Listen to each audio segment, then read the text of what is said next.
Top-down hack-and-slash action RPGs haven't really needed to evolve for quite some time, having largely been perfected decades ago when 2D character sprites were the graphics of choice. But to create the first action RPG in the Warhammer 40,000 universe, Neocore have had to get a little bit more inventive. Your first thoughts with Warhammer 40k are going to be of the heavily armoured, stodgy movements of the Space Marines, trudging through alien wastelands, and Terminators going through dark corridors of a Space Hulk. But slow stomping isn't really conducive to exciting and fun action RPG gameplay. It's a huge boon for this game to be based around Inquisitors and not Space Marines, and the variety in characters that this offers up for Neocore. You've got a few different basic classes to pick from. You have the Crusader, which is slower and, yes, a bit closer to the classic Space Marine. You also then have the Assassin, which is much more nimble and ideal for fast melee attacks or range sniping. And then you have the Psycho, who can tap into the warp and basically go mental with these huge area of effect attacks. Where you might expect Warhammer 40,000 to be relatively slow, this is actually quite a speedy game, and Neocore have told me that they sped it up through the early access period based off player feedback. You do still have some of the slower paced and more considered gameplay ideas though, as Neocore try to incorporate some of the more tactical elements of the Warhammer 40k universe. You can take cover behind scenery just as enemies will, and then pop in and out to take a few pot shots. That said, it was really only on higher difficulties that I felt I was taking enough damage to warrant this, as the Crusader, which is the more tanky character, he can just wade into the thick of the action and gun and chop enemies down. Getting people to engage with the cover system when coming from other action RPGs is one of the hurdles that Neocore will have to overcome, and so there are certain advantages to this. You will regenerate health faster, for example, and so you can use this to get yourself in tip-top condition before a battle. And if you come into a room where you're facing off against bosses or heavy weapon emplacements, they can easily give you suppression and dampen your abilities. Hopping into cover is the only way that you can get rid of this suppression and all of the debuffs that they come with.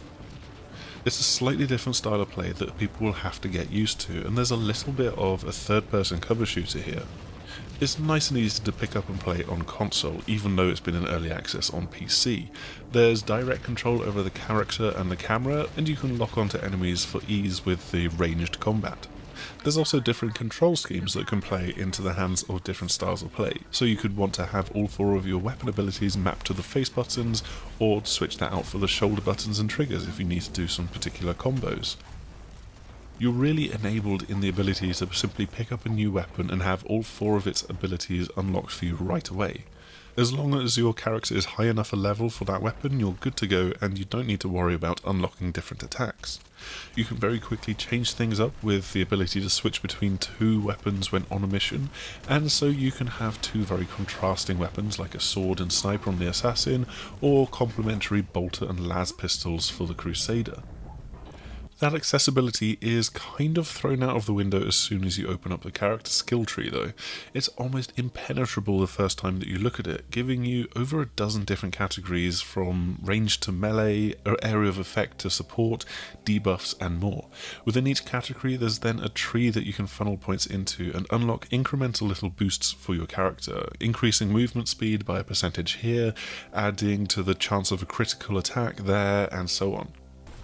Of course, this is really where the depths to the game characters reveal themselves. Spend time with it and you'll see the ways that you can take your Psyker and make their warp-infused attacks that much more powerful and effective against hordes of enemies, or you could amp up your abilities with a cover system, letting you dash from one spot of cover to the next, or make that assassin an expert in hit-and-run strikes. There's a balance here between having the accessibility of the weapons and the general characters for those that simply want to pick up and play, and then having the depth of this skill tree to enable those who really want to get stuck in and min-max their characters. Thankfully, skill points are earned on an account level, cutting out much of the needless grind for having multiple characters that those who play Destiny will be all too familiar with. But you do still have to hunt for and unlock new and different weapons. It's here that you'll find the familiar grind of the action RPG as you take on missions and then open the rewards for completing them, crossing your fingers to find something new or better than what you currently have. Thankfully, Neocore aren't just relying on incremental number increases to keep things interesting after you complete the main campaign.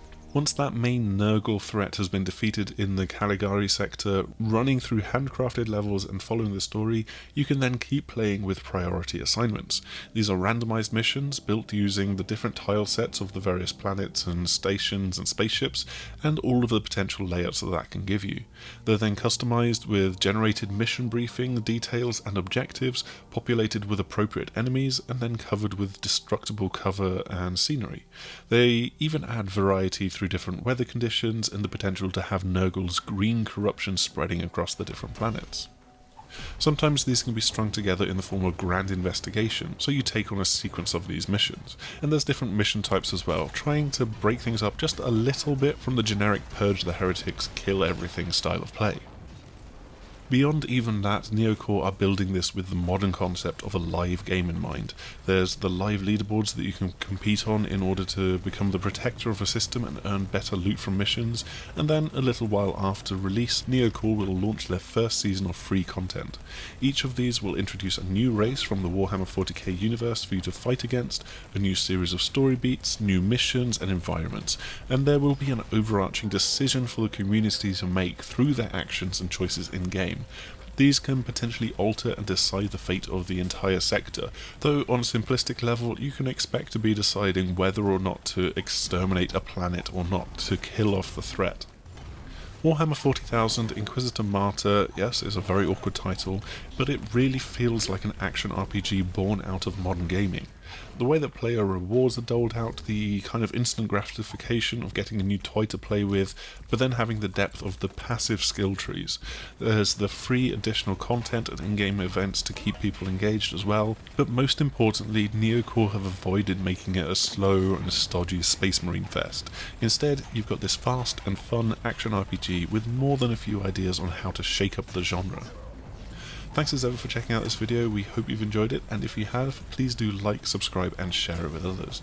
You can also come and visit us over on the6thAxis.com, where we've got this preview with a few quotes from the team bundled in as well. Hopefully we will see you soon. Goodbye!